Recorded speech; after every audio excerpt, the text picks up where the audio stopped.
Hola gente bonita, yo soy Lore del Sistema Long Soul. Hoy es el Día de la Mujer y hace unos días el Día Internacional para la Conciencia del TID, que es el 5 de marzo. Este es nuestro canal para hablar de trastornos disociativos y hoy les queremos hablar de que hay mucha relación entre la historia del TID y la historia de la mujer. Vamos a hablar un poco sobre la historia del TID, el trauma y la disociación. Seguramente han escuchado el término histeria. En realidad viene del griego histera, bueno, no sé cómo se pronuncia histera, que significa útero. Cuando la medicina estudiada en hombres y para hombres no podía explicar las quejas de las mujeres, que eran muchas. Había como más de 70 síntomas de la histeria femenina. Entre ellas está la tendencia a causar problemas. Un autor dice que lo definía como una dramática metáfora médica para explicar todo aquello del sexo opuesto que al hombre le resultaba misterioso e incontrolable. Primero aclararles que la histeria ya no es un término que se usa. Durante unos 25 años de que se creó este término no le encontraron mucha causa hasta que el neurólogo francés Jean-Martin Charcot, que muchos psicólogos ya lo conocerán, fue quien le devolvió gran parte de la seriedad a la histeria como una condición genuina, y entre sus discípulos estaba nada más y nadie menos que Sigmund Freud, famoso Sigmund Freud, y el menos famoso Pierre Janet, pero que también ya hemos hablado de él, y ambos eran eternos rivales. Spoiler alert, no por nada los premios en favor a la disociación, principalmente de investigación sobre trastornos disociativos, se les llaman premio Pierre Janet. Janet y Freud trataron de descubrir la causa de la histeria. Freud se unió a Breuer y dedujeron que la causa de la histeria era el trauma psicológico que provocaba un estado alterado de conciencia, y Freud y Breuer le llamarían doble conciencia, pero Pierre Janet la llamó disociación. Aunque lo malo es que Janet decía que la disociación era una ruptura por la debilidad psíquica, por la debilidad mental, mientras que Freud decía que era del más claro intelecto y capacidad crítica. Resulta que todas estas investigaciones y el anfiteatro en el que Charcot hacía sus demostraciones de la histeria femenina la hacían con sobrevivientes jóvenes de violencia que agarraron de un refugio. Si se hicieran en público estos días, yo creo que los multarían por indecencia porque eran bastante perturbadoras. Pronto Freud sería quien haría la deducción de que estas reminiscencias, que son las intrusiones del trauma, son producto de explotación sexual, y lo escribe en su etiología de la histeria, que no fue bien recibido ni siquiera por su mentor Charcot ni Breuer. Un año después dice siempre no tiene que ver con explotación sexual, porque si lo que decía era cierto, lo que estaba descubriendo es que en primera la histeria era abrumadoramente común y estaba en mujeres hijas de señores importantes, y muchas empezaron a hablar sobre abusos sexuales en la infancia e incesto. ¿Cómo podría entonces decir en ese contexto social que más de la mitad de las mujeres estaban siendo abusadas por sus familias? Y fue entonces que salió con su, en realidad pues son fantasías edípicas, significa que los niños quieren poseer a sus madres y las niñas quieren poseer a sus padres, es natural, no es culpa de los padres. Así que Freud dejó el tema de la histeria y el trauma para centrarse en el psicoanálisis y esto que es la teoría del desarrollo psicosexual, en el que el niño tiene el complejo de Edipo. Mientras que Janet por su parte sí continuó el trabajo desde el modelo traumagénico, pero por su propia forma de ser y por su personalidad no captaba tanto la atención como Freud. De hecho, muchos dicen que Freud fue así como la figura más famosa por su propia personalidad, por ser tan...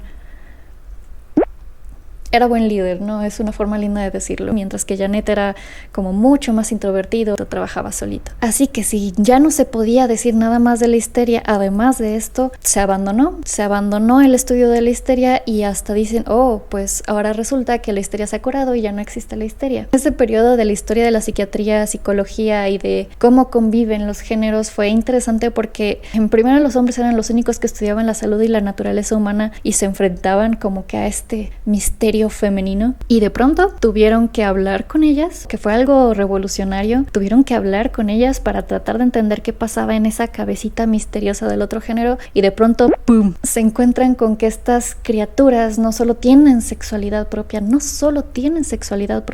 sino que están perturbadas, y dijeron no quiero saber de eso. O sea, no querían entender las implicaciones de lo que estaban descubriendo.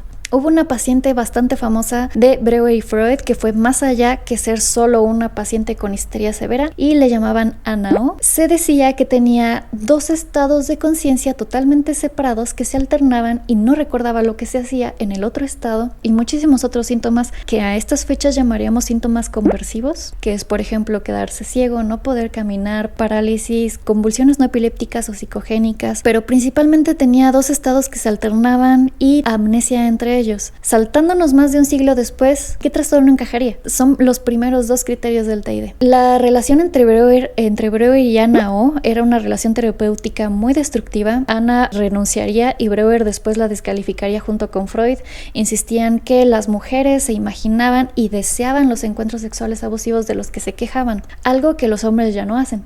Bertha Pappenheim, que no mejoraba, encontró su verdadera recuperación de su salud en los movimientos de liberación femenina, tradujo tratados de reivindicación femenina, hizo obras de teatro que se llamaban Los derechos de las mujeres e institutos para niñas y refugios para víctimas de explotación sexual, etc. Pero volviendo con los estudios sobre el trauma, después de que se olvidó la histeria, fue necesario revisitar lo que era el trauma psicológico a partir de la Primera Guerra Mundial. ¿Qué es esto? Hombres con síntomas de histeria femenina. No podían hablar, temblaban, lloraban, no respondían, no caminaban, tenían parálisis.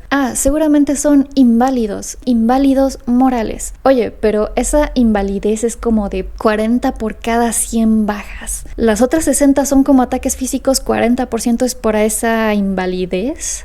Es que debe ser por las bombas, algo que llamaron shell shock, trauma de bomba o trauma de casquillo. Debe ser un efecto secundario de las bombas, porque están expuestos a bombas. Sin embargo, también se encontraba en hombres que nunca estuvieron expuestos a bombas. Qué raro, porque un hombre debería sentirse glorificado en batalla, ¿cierto? Al menos, no sé, deberían tener mejor control de sí mismos. Sí hubo autoridades médicas que intentaban afirmar que esta neurosis de guerra era una condición genuina y que no era por ser dramáticos, ni cobardes, ni débiles, ni por llamar la atención. Déjà vu, ¿a qué les suena? Pero no les bastó una guerra, porque tuvo que pasar otra guerra. Todavía en la Segunda Guerra Mundial seguían con la creencia de que la histeria era quejarse por nada. Tuvieron que aceptar que hasta el soldado más fuerte y experimentado podría quebrarse y que no existía algo así como acostumbrarse a la guerra, aunque todavía faltaba. Fue hasta 1980, bueno, poquito antes, después de la guerra de Vietnam, en la que un grupo de veteranos de Vietnam alzaron la voz pidiendo atención psicológica urgente a las autoridades, y fue hasta entonces que se le pudo denominar a todo esto como trastorno de estrés postraumático, trastornos conversivos, trastornos somatomorfos, trastorno de personalidad múltiple, aunque ese todavía no lo entendían bien, pero sucedió al mismo tiempo en 1980 en el DSM-3 y abandonaron por completo el término de histeria. Total que fue gracias a estos movimientos que sí se hizo posible tener este diagnóstico oficial, pero ahí les va lo difícil, lo que todavía está costando trabajo. Hay una guerra que todavía no termina, no es la segunda, no es la tercera, es la guerra entre los sexos. Más o menos por esas fechas estaban alzándose movimientos contra la violencia doméstica. Iniciaron con el problema de las mujeres adultas, pero muy pronto se convirtió en un problema de violencia doméstica no solo con las mujeres, sino con los niños, de la violencia contra la infancia. Apenas se estaba reconociendo el abuso a menores, y de hecho realmente el término de infancia y lo que entendemos por infancia y la importancia de la infancia en la vida de un humano y que ahí se genera todo, realmente es muy reciente. Y aunque decían, ok, si hay abuso en la infancia, se decía que era muy difícil de encontrar, que era muy poco común. Obviamente se encontraban con el mismo problema que tenía Freud. Era imposible que fuera tan común. Y algo que sucedió con estos movimientos contra la violencia doméstica y los movimientos contra la guerra es que muchas víctimas se inspiraron y decidieron romper el silencio, y más personas empezaron a hablar, a escribir memorias, a formar grupos de apoyo entre pares, a escribir canciones, a escribir obras de teatro, a usar todo lo posible para hacer conciencia de los abusos que se cometían. Y a veces denunciar a sus abusadores o a las instituciones que permitían el abuso. Fue entonces que en 1992 varios acusados de delitos contra menores crearon una fundación llamada Fundación del Síndrome de Falsas Memorias o de Memorias Falsas. Contrataron profesionales para defenderlos, alegando que no es posible recuperar recuerdos y que posiblemente los terapeutas de estas víctimas seguramente les estaban metiendo ideas falsas. Y spoiler alert, la fundación acaba de disolverse en diciembre del 2019. Tiene muy poquito que ya se disolvió porque nadie hacía nada en esa esa fundación tenía ya mucho rato que estaba inactiva. Fueron muy sutiles para anunciar esto. Nada más pusieron en la parte de abajo de su página: la necesidad para la fundación cada vez era menos necesaria, obviamente porque los juicios ya habían pasado. A diferencia de la Sociedad Internacional para el Estudio de Trauma y Disociación, que es cada vez más grande. Pero regresando al fin al TID y la mujer, no decimos que el TID no se da en hombres, mayoritariamente se encuentra en mujeres, aunque hay quienes dicen que una de las razones por las que se encuentra más en mujeres es porque las mujeres tienden más a estar en el área clínica, a buscar ayuda, a ir a terapia, incluso a ellas mismas internarse voluntariamente en los hospitales, mientras que los hombres no, se esperan hasta que tengan que obligarlos ahí. Posiblemente esto es por una concepción del género que todavía se tiene de que los hombres deben ser fuertes, ¿no? Como en la guerra. Pero de todas maneras, los casos de TID documentados son en su mayoría mujeres abusadas de niñas. Les habíamos comentado en el video de Civil que a Civil, Shirley Mason, Herbert Spiegel, que fue un hipnotista que no la trató, pero medio sí la vio para sus investigaciones con hipnosis, la había llamado una histérica brillante. Como forma de decir, no es múltiple, no creo en eso de personalidad múltiple, pero es inteligente. Es inteligente, pero con problemas de útero. Definitivamente sí hay una correlación entre el abuso de menores, especialmente niñas, y TID. Y la verdad es que tanto el abuso infantil como el TID tiene el mismo estigma. El estigma sería, ok, eso sí sucede, tal vez sí sucede, pero no aquí. No en esta calle, no en mi consultorio, no en este hospital, no en mi familia. Sucede lejos, tal vez no tan lejos, pero yo nunca lo he visto y yo sabré cuando lo vea, porque seguramente debe ser obvio. Como siempre, todas las referencias que estamos diciendo están investigadas y pueden consultar más en los libros en la descripción. Una de las razones por las que se duda del TID es porque se está volviendo famoso, cada vez hay más casos. No es así, ni siquiera es porque más profesionales lo están investigando. En realidad más profesionales se están dedicando a la esquizofrenia, pero más casos de TID están saliendo porque las personas están rompiendo el silencio. Las mujeres principalmente están rompiendo el silencio. Y todavía hay mucho silencio que romper. Y seguramente faltan muchos hombres por romper ese silencio. En lugar de dudar de una persona que de repente dice algo que llevaba tiempo guardando, ya sea que hable de algún trastorno mental, algún diagnóstico controversial, o abuso sexual, o abuso organizado, toma mucho romper el silencio. Y los movimientos de conciencia, ya sea los movimientos en pro de la mujer, en pro de la infancia y en pro de la salud mental, tienen que ver con creer en los sobrevivientes, creer en las personas. Muchos de los libros que referenciamos los compartimos en nuestro Patreon. A cambio de su apoyo también compartimos videos en blogs personales o películas, cosas interesantes que les pueden servir si ustedes quieren hacer un proyecto de investigación.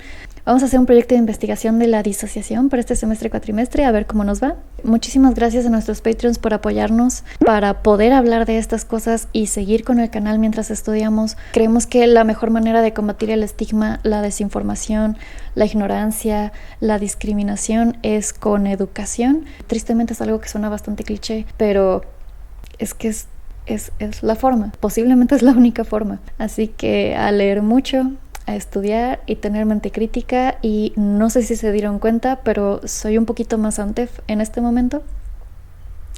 La verdad es que honestamente no estoy muy seguro de cuándo empecé a frontear un poco, cofronteando con Reyel. Definitivamente son temas que queremos volver a tocar porque son complejos, extensos y todavía hace falta bastante investigación respecto a esta diferencia entre los géneros. Los síntomas disociativos sí se han encontrado iguales sin diferencia entre géneros. Sin embargo, las respuestas al trauma sí se han visto culturalmente diferentes. Y esto no es nada nuevo, pero todavía hace falta mucha investigación, especialmente más enfocado al trastorno de identidad disociativo. Besitos plurales de Reyel y Antef out.